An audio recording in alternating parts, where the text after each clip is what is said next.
Excuse us, please. Axel, were you surprised that Steve filed the lawsuit? Axel?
In 1989, did you do a four-concert set in Los Angeles Coliseum opening for the Rolling Stones?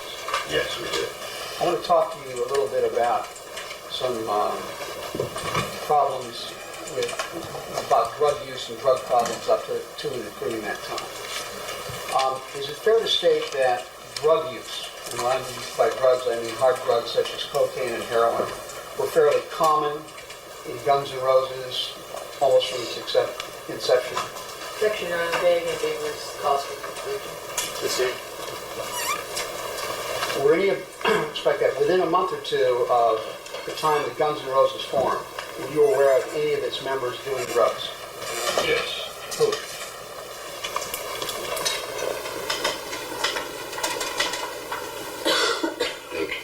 Everyone at different times with the exception, well no, everyone. Okay. What kind of drugs, strike that, and when you say everyone, you witnessed everyone doing drugs, is that correct? Yes. What kind of drugs did Duff use?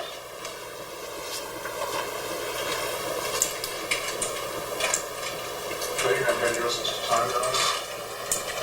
Sir, would you specify the time, please?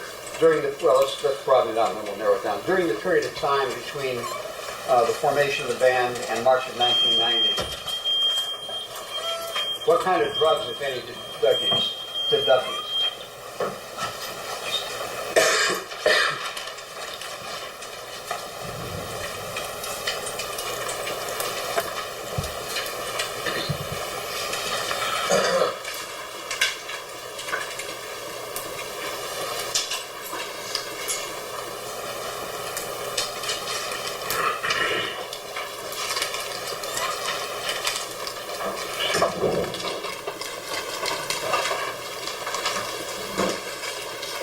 Cocaine and various pills, but I would not be able to say whether they were prescribed or not.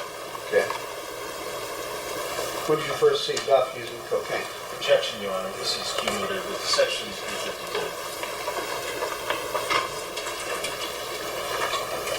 352. Well, it does appear to be cumulative as far as...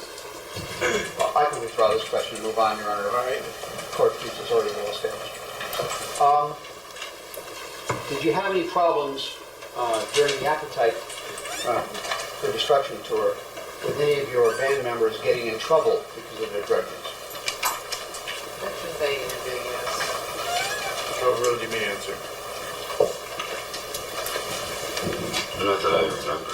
Was Izzy arrested for heroin during the Appetite tour? Objection. It's cumulative, section 352. Join. Also last foundation. Overruled, you may answer. I don't believe it was during touring.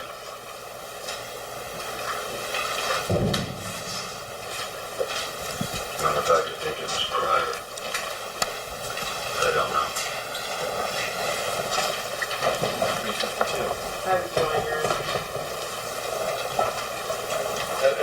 Objection period will take it.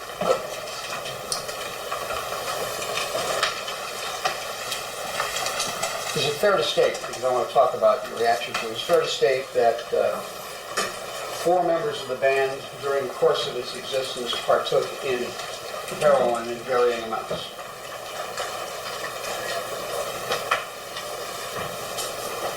Yes. Those members being you, rarely, Yes.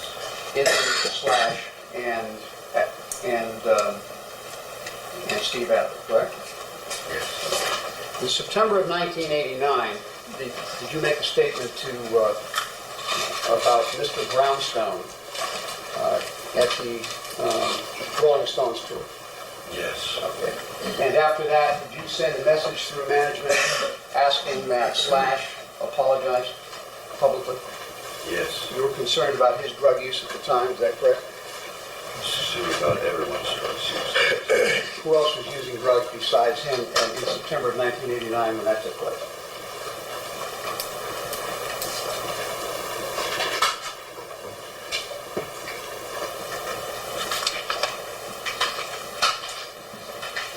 It appeared to me that the band was a wreck. Meaning that everyone had some form of substance abuse. And that was your reason for making that statement in public, to shock everybody into doing something about it, correct? Yes, that, and I was sick of it.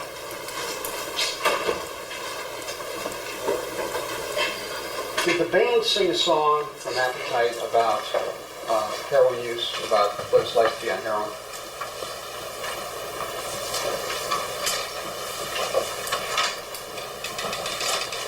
I should have said, did the band sing a song? Did the band do a song about that?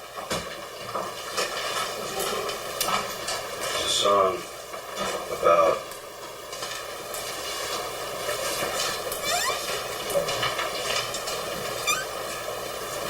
attempting to avoid or kick the habit of heroin, get away from it, and getting away from it. Okay. Called Mr. Brownstone. Was it talking about trying to get away from the habit, or doing it, or trying to get away from the habit while on tour, while doing performances?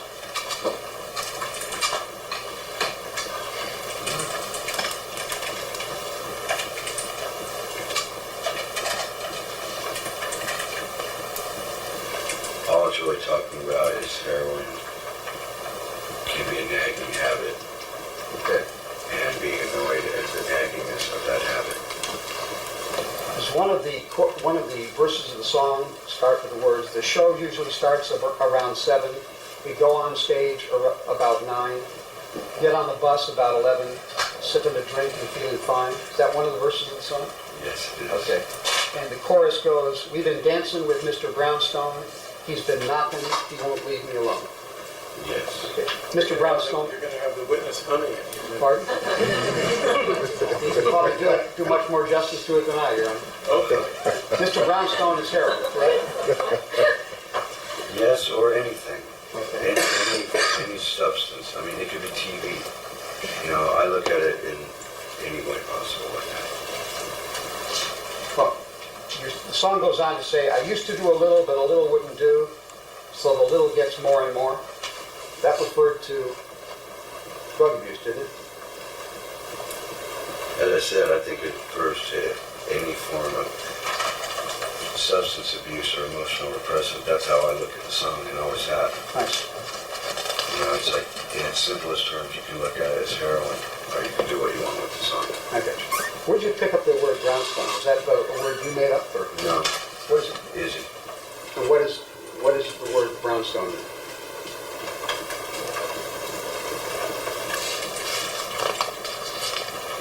be signed for heroin, it can be signed for anything. I know that I used it as signed for anything.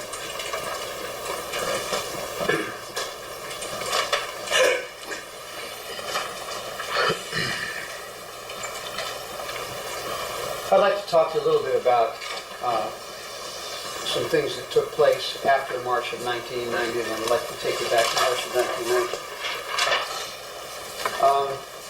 We've had somebody else already tell us about it, but you may have a different recollection of it. You did the Stones tour in September of 1989 at the LA Coliseum, Right, right? 4 shows. 4 shows. It wasn't probably a tour. It wasn't a tour. Just 4 performances, correct? It was 4 embarrassing evenings. Why embarrassing? Because we were terrible. Okay. And the next performance you did was Farm Aid in April of 1990. Is that correct? Okay.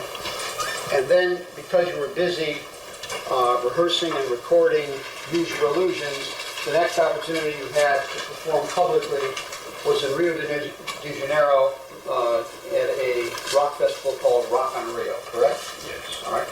And you were sellout in Rock on Rio, correct? Yes. All right. And when did that take place? When in 1990 did that take place? As best you can recall. Beginning of the year, early 1990. Probably end of February. Okay. And did you have discussions about how to accomplish this with anybody else? Yes. With whom? Alan and Doug Brooksy, Slash, Gov, Izzy, and Peter Patrol.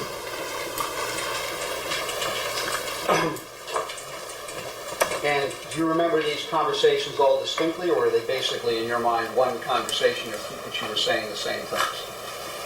I don't remember very distinctly. Did you and the band's management and the band's attorneys ever discuss the details of how you were going to change Steve Adler's status? To a certain extent, yes. Okay. What is the extent to which you participated in the discussion? What details were discussed in that regard? Figuring out terms of probation. I'm sorry, I didn't hear you. Figuring out some of the terms of probation. Okay. I don't remember which things I agreed to or not, or even suggested, you know.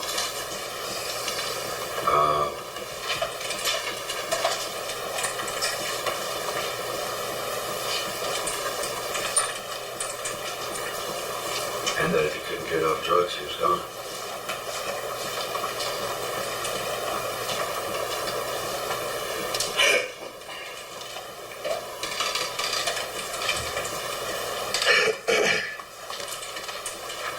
Did you discuss with any of the people you described what would happen if he didn't get off drugs and he was gone in terms of winding up his interest in the band?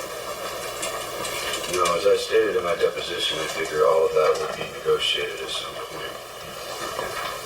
So, had you given any thought as of the time?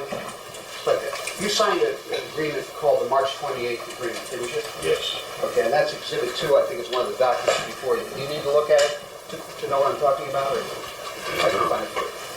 And any questions?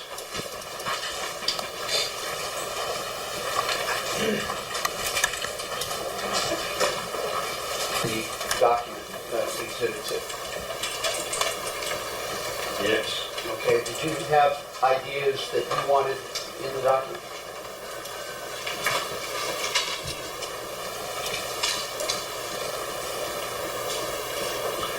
I wanted the members, Guns N' Roses, self-included, to be protected by the document.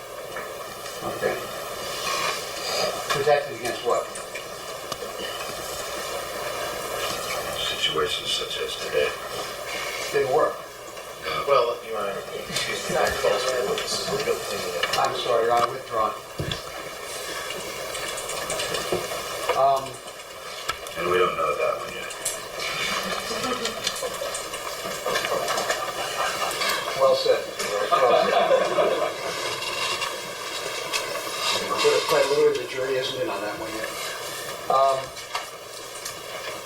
said you wanted to be protected. Did you sit down with Mr. Niven at any time and go over any draft of the agreement? I don't remember sitting down. There may have been some over the phone. There actually may have been one time in my condominium sitting down, but I don't actually recall it. Do you remember going over any draft of the document before the document was presented to Steve for signature? Clarification, counsel. Reading it himself or discussing it with somebody else? I do.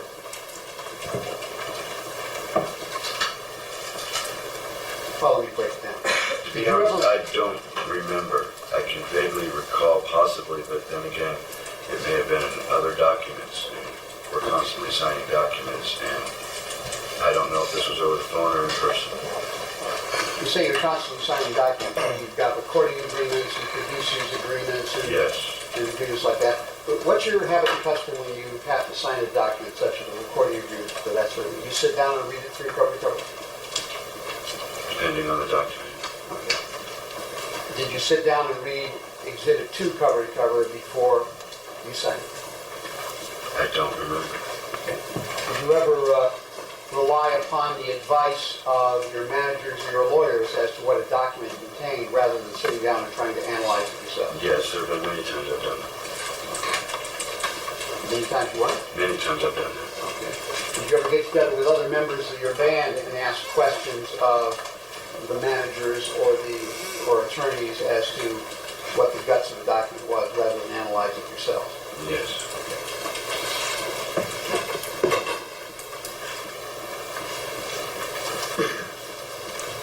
Do you have any recollection of suggesting any language for Exhibit 2?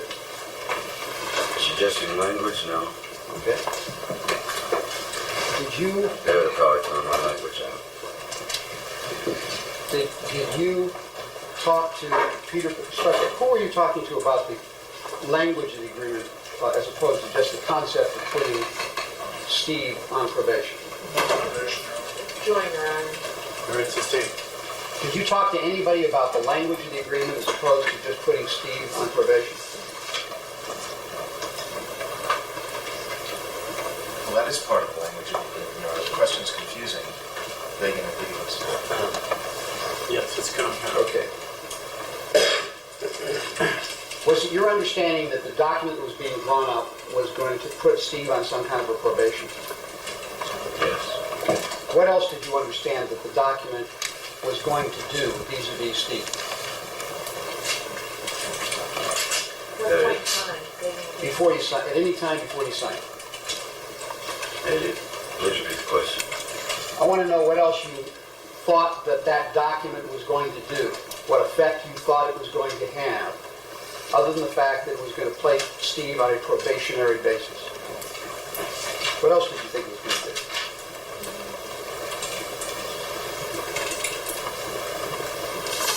Well, if he didn't meet the requirements of the probation, that it was going to remove him from Guns N' Roses.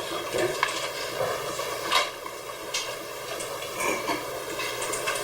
Did you think that the requirements of probation were going to be spelled out in the document? Like not using drugs or showing up to all rehearsals, that sort of thing? Yeah. Okay. Yes.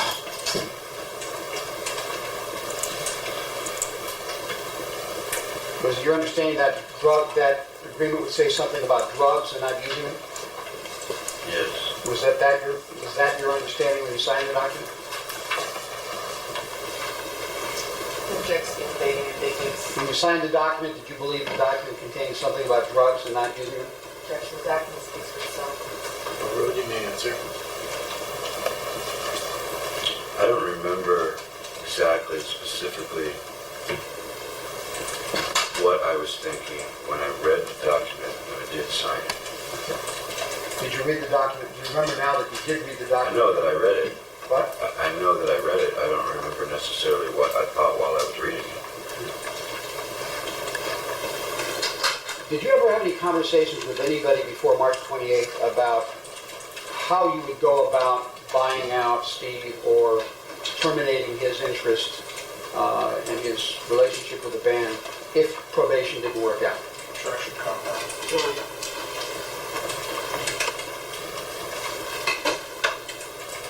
the me answer. You have a question in mind?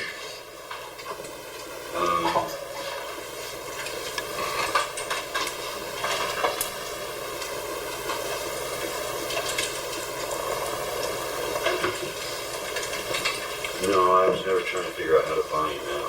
Okay. You knew that the agreement was going to place Steve on probation, correct? Yes, And that during that probationary period, he wouldn't have the status of partner anymore, correct? He'd just be an employee? correct. You knew the agreement had a provision by which if he could satisfactorily satisfy the conditions of probation, that is, operate to your satisfaction, he could be reinstated as a partner, correct?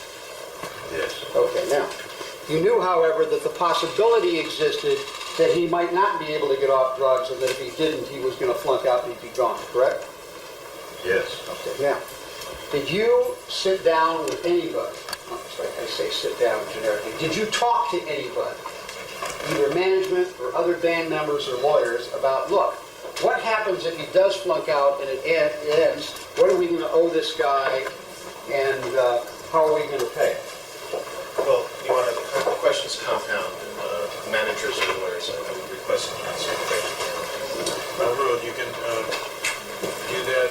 Many answers. The witness may answer.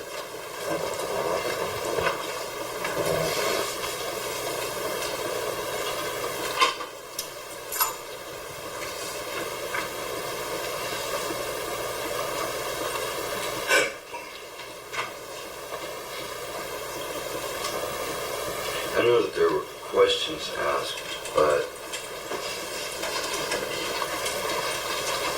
until the document was produced, there were no conclusions made or, ideas set in place of how it was going to be. Okay. You say you know there were questions asked. Questions asked by who? Me, Okay. What were we asking? I don't know what's going to happen. What's going to happen if he doesn't make it? Did you ask that? Okay. And of whom did you ask that